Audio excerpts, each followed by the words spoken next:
Okay guys, how's everyone doing? Hope we're having a great end to our week here. As you came to be familiar with last week, at the end of the week we do our weekly wrap-up, where we just go through odds and ends and training goals and where we're at so far. If you notice there, I'd like to point out something with Indy's progress. We have taught, conditioned in a sit in place of our jumps. So we've kind of surgically removed jumping, added in that expectation that is sit for attention, right? Jump, jump, jump, sits, we click, we can give attention there. Simple concept, a little bit tricky to condition in, but all you need to know, when you get back home is ignore that jumping, wait for that sit, and that's the only time that we're going to engage, right? We're not going to be tolerating that jumping, or not tolerating, reinforcing that jumping at all. So even her name, even an NO, hands-on dog, all that stuff, that's all engagement, and that's all they're trying to get when they jump, so they succeed if we give them that. So we give them nothing, and in place of nothing,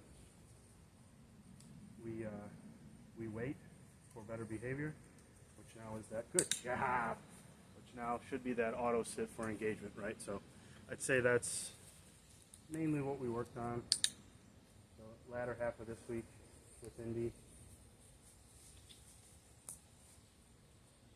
Good job. Tightening up the obedience. We went through with the demo dog session with my dog what all the hand signals look like, when to use the clicker, how to use the clicker, why we use the clicker, and why we focus mainly on signals. You noticed maybe a couple times here she went back to that leash biting. I'll explain the setup that I have here, and we'll work on the main point of this video, which in addition to the update is recall practice.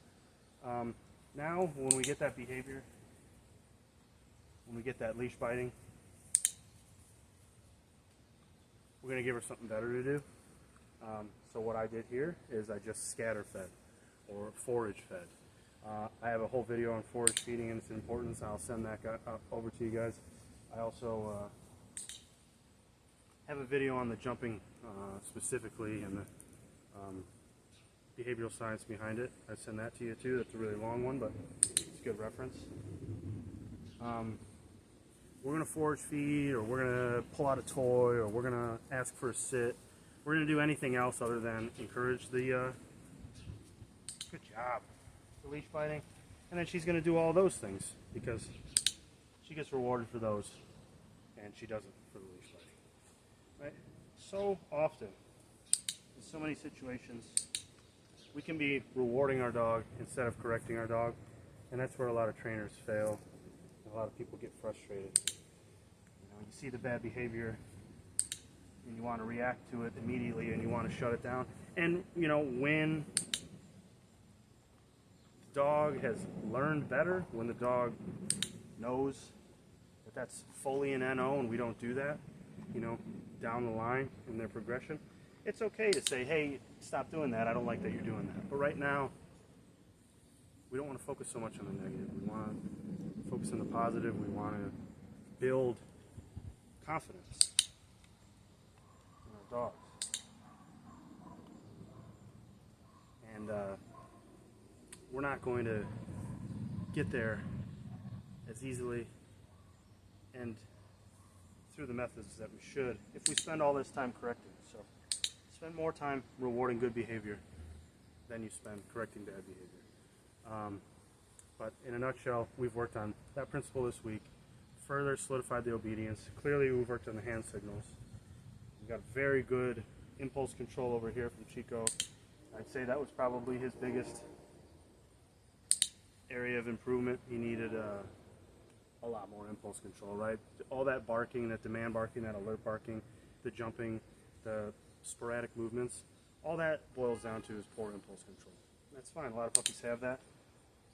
He's gotten something out of being excitable in all those situations, something that he deemed worth it, so he kept doing it. And now, after these 2 weeks, he's gotten nothing out of it, so he doesn't deem it worth it. And then we kind of guide him and show him what is worth it, what is worth his time and energy. All right, but what we're doing out here right now, I figured we could do a combo video. We'll do a lesson and the weekly wrap up. So we're going to, look at these guys. Good job. We're going to do some recall work. So I have a long line here. It's self-explanatory, it's just a long line. And I have it attached to 2 of my slip leads. Obviously with you that would be 1 slip lead.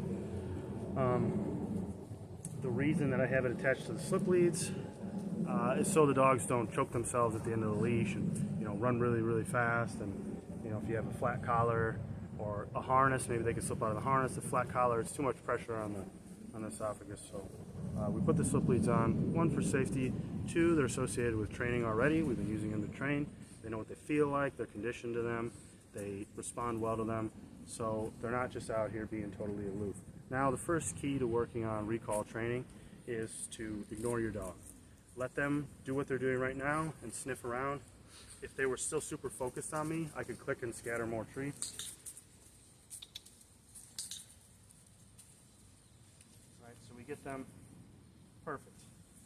We get them to not care about me at all. Because the only way we're gonna get a real look at this is if they're not totally focused on me like they were a second ago with the obedience exercise. We're trying to create freedom. So when they walk around and I'm not doing the actual recall command, I'm going to follow them around a little bit. As opposed to on a walk, it'd be the opposite, right? They'd be kind of following my lead. We want them to feel that sense of freedom. We want them to feel loose. And we're trying to create as much of an off-leash environment as we can on leash. So that's why we have the long line, because they can get further away from us and kind of forget about us as much as one can with the leash on them still. And then this transitions to obviously off-leash recall. Before I give the recall command, I want to preface with, these guys have never heard the recall command out here in this yard and on the long line. They've only heard it about as close as the camera and I are together. So it's going to be the first time, the very first time that I say it here, it's going to be the first time that you see it. And the reason that I want to be transparent with that is because I want to tell you that it's not a trick. We haven't worked on this in this exact setting. We've only worked on it this close together. So I want you to see the first time where it's this far apart, and you know, see where we're at with the reliability. A couple things that I want to mention before I give the command. When I do it in a small space like that, like you saw up on the play deck, I'm not so exaggerative with my body language. I'm more just kind of bending a slight shoulder, and I'm putting that palm down to my side, right? We're always clasping the palm, right? Whether we're pointing, we're up, we're down, we're sitting, we're recalling, we're clasping that palm, because we want them to think that there's something to work for in there, even if there isn't. Even if there are no treats, even if you're working treatless, you still want them to go, hey, there's a possibility that there's treats in there, and that's going to give you an edge when you need it. So clasping the palm always, whether it's place, sit, down, stay, watch, here, it's all clasped. And then the only thing they're really looking at are my movements, right? So it's all movement based. And that's what leads me to my next and main point before we practice it. When you're in a small environment, smaller movements will achieve success. When you're in a larger environment with more distractions, you need to have exaggerated movements if you want them to work as well as they do in the small environments. So people can be pros with obedience inside on a cot with their dog, and then they take them to the park and the dog's like, what are you talking about? What do you want me to do?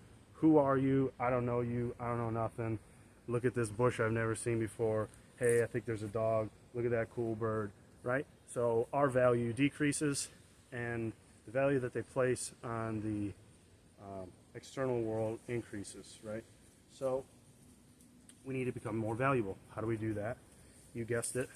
keeping on par with how and why we do everything we do here, we need to increase our communication. We need to get better at speaking their language in kind of a billboard sense. If you think of working on a cot and working inside, you know, as just a tiny piece of paper, outside, big billboard, big movements. We want to utilize everything that we can in dog psychology and everything that we can in terms of behavioral science and body language all together, right? Make it big, make it obvious. So how do we do that? Yes, this is going to be our signal. That's still going to be the same, but we're going to focus on pulling the dog towards us with body pressure, right? So how does a dog call a dog to chase them? They get near the dog and they pull the dog away, okay? They don't run at the dog to get them to chase them. And that's where a lot of people fail at recall, because they're trying to go get their dog. Walking over to it. Come here, Fido. Come here. What does the dog think its responsibility is in that relationship, in that moment, in terms of canine body language? It thinks that you're asking it to run because you're using forward body pressure, and it's technically listening to you, even though you want it to come to you. So we need to do the opposite.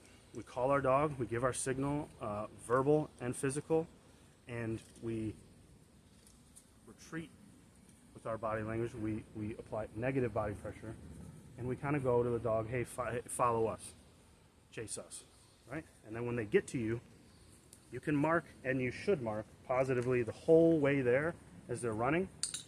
As soon as they turn towards you and there's an inkling that they might come to you, start positively reinforcing it with obviously vocalizations.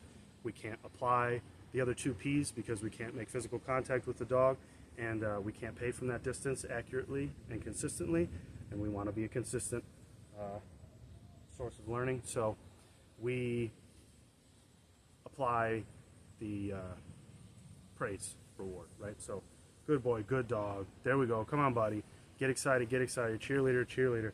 Then they get to you, then you still the same mark as we did with the small recall in the playpen. You know, as soon as they make contact with the palm or my body, we hit and we pay. And pay a lot when you pay for a recall in a bigger environment, right? That's another thing that makes us a billboard and not a sheet of paper, right? How much we pay, how much we are able to communicate physically, communicate verbally, and how much reward they're going to receive.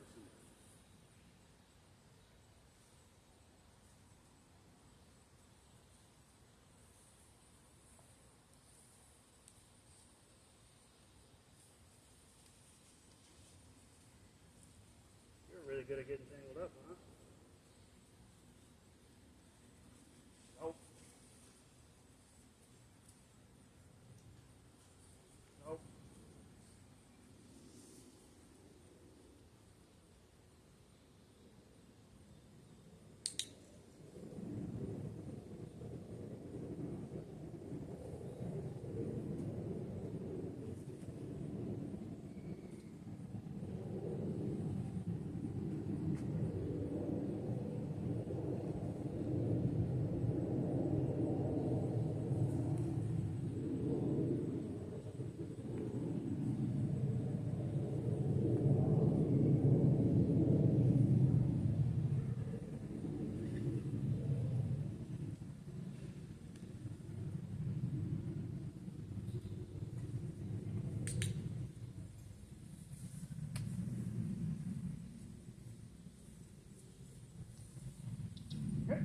Yeah.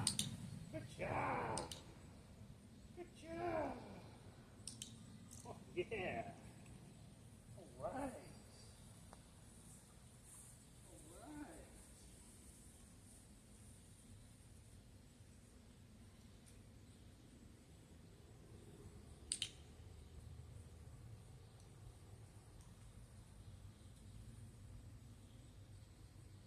Here. Yeah. Good job. Good job.